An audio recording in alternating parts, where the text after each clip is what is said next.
Hi అండి. Hi చెప్పు. ప్రస్తుతం రాష్ట్రంలో చూసుకున్నట్టయితే రేవంత్ రెడ్డి గారి పరిపాలన మీకు ఎలా అనిపిస్తుంది? రేవంత్ రెడ్డి గారి పరిపాలన గురించి చెప్పాలంటే నాకు నోట మాట రావట్లేదు. హ్మ్. యాక్చువల్‌గా 100 రోజులలో అమలుకు నోచుకొని అంటే అమలుకు హామీలు, హ్మ్. అమలు గాని హామీలనిచ్చి జనాలను పిచ్చోళ్ళని చేయడానికి ఏమన్నాడు మార్చి 9వ తారీఖు మీరు 2,00,000 రుణమాఫీ ఎమ్మటే ఇప్పుడు తెచ్చుకోరి. తెచ్చుకున్నోళ్ళు ఉంటే ఎవరన్నా ఉంటే ఇప్పుడే 2,00,000 తెచ్చుకోరి. మా డిసెంబర్ 9వ తారీఖు నాడు నేను వచ్చేసి కట్టేస్తున్నా.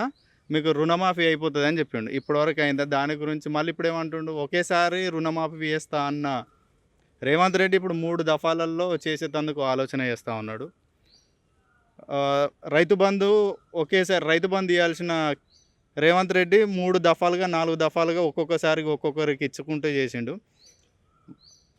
ఎంఎస్పి కనీసం మినిమం ఒక రైతుకు వర్షాల వల్ల నష్టపోయిన రైతులకు నష్టపరిహారం కట్టించలేదు.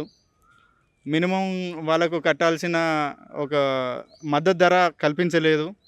ఈ ఐకేపీ సెంటర్లలో వడ్లను కొనే నాదులు లేడు. మొన్నటి వరకు కూడా వర్షాలలో దర్శనం. అంతెందుకు మాయే దర్శనం. మాయ ఒక 50 క్వింటాల వడ్లు వర్షానికి దర్శన ఐకేపీ సెంటర్లో వస్తాయి.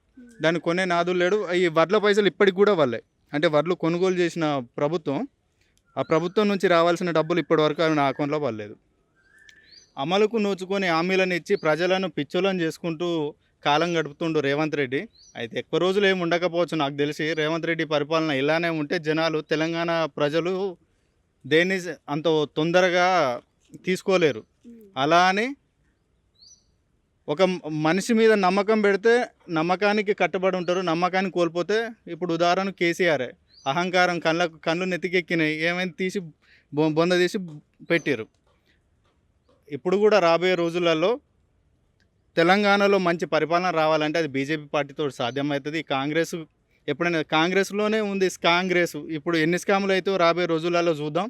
ఎన్ని స్కాములు రాబోయే రోజులలో తెలంగాణలో ఎన్ని స్కాములల్లో తెలంగాణ ఇప్పుడు కాళేశ్వరం కంటే పెద్దది. ఇక నాకు తెలిసి పాపం రేవంత్ రెడ్డికి కేసీఆర్ ఆ ఛాన్స్ ఇవ్వకపోవచ్చు. అన్ని స్కాములు చేసిపోయాడు. కానీ రేవంత్ రెడ్డి కూడా చాలా తక్కువడేం కాదు. ఏంది నాకు ఒక 6 నెలలు టైం ఇస్తే 40,000 కోట్ల అనగా నేను నోరు కట్టుకుంటే 6 నెలల్లో 40,000 కోట్ల అనగా అది నాకు పెద్ద ఇష్యూ కాదని బహిరంగంగా ప్రకటన చేసిన సీఎం ఆయన. అంటే ఆయనకు అవినీతి మీద ఎంత పట్టున్నదో అర్థమైంది ఆ ఒక్క స్టేట్మెంట్ తోటే.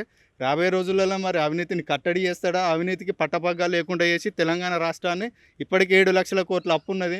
దాన్ని 14 లక్షల కోట్లకి వేసిపోతాడు. ఏమున్నది? ఇప్పుడు బీజేపీ వచ్చినా, కాంగ్రెస్ వచ్చినా గానీ మన కేసీఆర్ హయాంలో డెవలప్‌మెంట్ జరిగేవన్నీ జరిగిపోయాయి గదా! ఇప్పుడు మరి ఏ విధంగా డెవలప్‌మెంట్‌ని స్టార్ట్ చేస్తారంటారు? మంచి క్వశ్చన్ వేసారు. కొత్తగా పెళ్లి చేసుకున్నారు ఒక ఇంట్లో. ఒక కొత్త కపుల్ కొత్త సంసారాన్ని లీడ్ చేస్తున్నప్పుడు ఏం చేస్తారు? ఇద్దరు కష్టపడతారు. వాళ్ళ సంసారాన్ని ఎట్లా డెవలప్ చేసుకోవాలనే అంశం మీద ఎంతో కొంత వర్క్ చేస్తారు ఇద్దరు. ఇది కూడా అంతే. కేసీఆర్ అనేట ఆయనకు కొత్త తెలంగాణ అనేది ఒక బంగారు బాత లెక్క కనబడ్డది. దానిలో ఉన్న అది ఒక గని, బంగారు గనిని అంతా ఏం చేసిండు? పని చేయాలి. ఎందుకంటే ఫస్ట్ టర్ము ఛాన్స్ ఇచ్చారు. ఎందుకంటే తెలంగాణ పరిస్థితులు, కొత్త ప్రభుత్వం, ఆ ప్రభుత్వ పని విధానాలు ఎలా ఉంటాయో అవన్నీ చూసుకోవాలనే ఉద్దేశంతో తెలంగాణ ప్రజలు ఇచ్చారు. రెండోసారి ఏం చేసిండు? ఏ గవర్నమెంట్ అయినా కొత్తగా రాష్ట్రం ఏర్పడినప్పుడు అభివృద్ధికి కానీ, నిధులకు కానీ, వేటికైనా కానీ లోటు లేకుండా ఉంటుంది. కాబట్టి అభివృద్ధి చేయడానికి స్కోప్ ఉన్నది, చేసిండు. దాంతో పాటే అంతకంటే ఎక్కువ స్కాములు చేసిండు కదా కేసీఆర్. కాళేశ్వరం కట్టడం వల్ల ఎవరికి లాభం అయింది? ఎవరికి లాభం లేదు. దానివల్ల ఉత్తన తీసుకుపోయి 1,00,000 కోట్లు, 40,000 కోట్ల బడ్జెట్ను తీసుకుపోయి 86,000 కోట్లు వేసిండు. 86,000 కోట్లను తీసుకుపోయి 140 లక్షల కోట్ల బడ్జెట్ చేసిండు. దానివల్ల ఎవరు లాభపడ్డారు? ఎవరు లాభపడలే. ఇట్లనే కేసీఆర్ అనేటోడు ఖచ్చితంగా చేయాలి. ఇప్పుడు కేసీఆర్ ప్లేస్లో కాంగ్రెస్ ప్రభుత్వం ఉన్నా, బీజేపీ ప్రభుత్వం ఉన్నా, ఏ ప్రభుత్వం ఉన్నా ఖచ్చితంగా ఫస్ట్ గవర్నమెంట్ అనేది తెలంగాణను డెవలప్మెంట్ స్టేజ్లో తీసుకుపోవాలి. ఎందుకంటే తెలంగాణలో హైదరాబాద్ అనేది గుండెకాయ. ఆల్రెడీ హైదరాబాద్ అనేది ఎంతో కొంత డెవలప్ అయి ఉన్నది. హైదరాబాద్ చుట్టుపక్కల ఉన్న ప్రదేశాల డెవలప్ ఒక్కడే చేయడం కాకుండా కొన్ని ఒప్పుకుంటా, ఫస్ట్ గవర్నమెంట్లో కేసీఆర్ ఫస్ట్ గవర్నమెంట్లో కొంత అభివృద్ధి జరిగింది. రోడ్ల విషయంలో కానీ ఇతర ఇన్ఫ్రాస్ట్రక్చర్ విషయాలలో డెవలప్ జరిగింది కాదనడం. కానీ దానికి తగ్గట్టే స్కామ్ చేసిండు కదా.